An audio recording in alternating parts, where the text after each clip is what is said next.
Hi, it's Anna Mason, and in this watercolour tip video, I wanted to show you how I painted this realistic and pretty song thrush egg.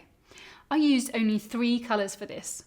I was using Winsor & Newton ones, but they could also be substituted for Daniel Smith ones. They are Cobalt Turquoise Light, which is Cobalt Teal Blue in Daniel Smith, Payne's Grey, which is helpfully also Payne's Grey in Daniel Smith, and Burnt Sienna, which is Quinacridone Burnt Orange if you're using Daniel Smith. I mostly used the Cobalt Turquoise Light and Burnt Sienna for painting the eggshell colour, and it captured that colour really well, but it did pose its own challenges as the two paints did not play nicely together.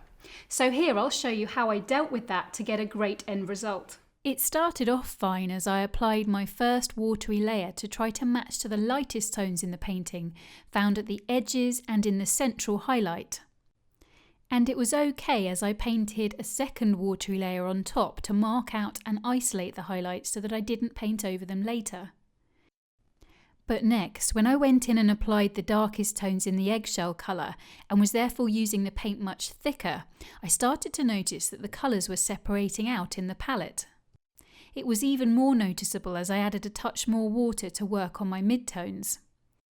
And as I applied it to the paper, the separation began to happen there too, within the texture of the paper, so that I was getting a blotchy sort of effect to my paint when I was aiming for something much smoother.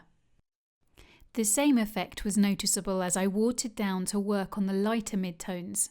The separation was leading to the overlaps in my paint layers being much more noticeable, so that even when they dried off, the transitions between the darkest tones and the midtones were not nice and smooth and graduated. Luckily, eggshells do have some texture to them, so a perfectly smooth finish wasn't required. But I did need to smooth it some more, so I made a real effort to do that by focusing my next layers on the transitions between tonal areas, trying to make them smooth by gently scrubbing at them. As the paint dried off, I could see that where my layers had been just a little too wet, I was still experiencing the paint splitting on the paper, leaving a blotchy, messy effect.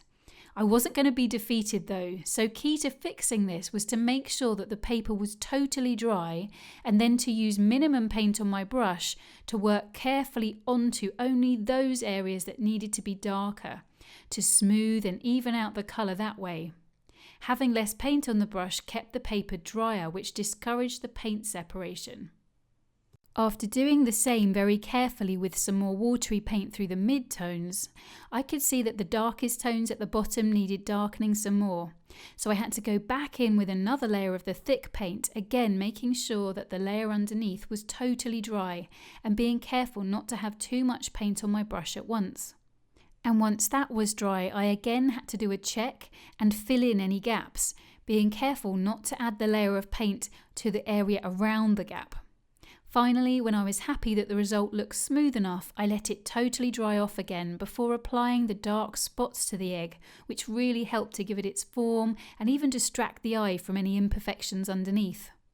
And finally, I used my tiny brush to again darken up any patches of the blue colour that needed darkening to smooth it out overall. A full video class of this egg is available now in my online school. If you've enjoyed this tip video, please subscribe to my YouTube channel, and I'd love it if you'd share it with your friends. And if you'd like to take one of my tried and tested video classes for free, come on over to annamasonart.com, where you'll find even more resources to help you pick up your brush and paint the way you've always wanted to. Remember, you won't improve your painting unless you make the time to paint, so be sure to schedule in some me time this week and paint something you love. Thanks so much for watching, and I'll see you soon with another tip for creating watercolours with wow. Oh no, I've totally ruined it.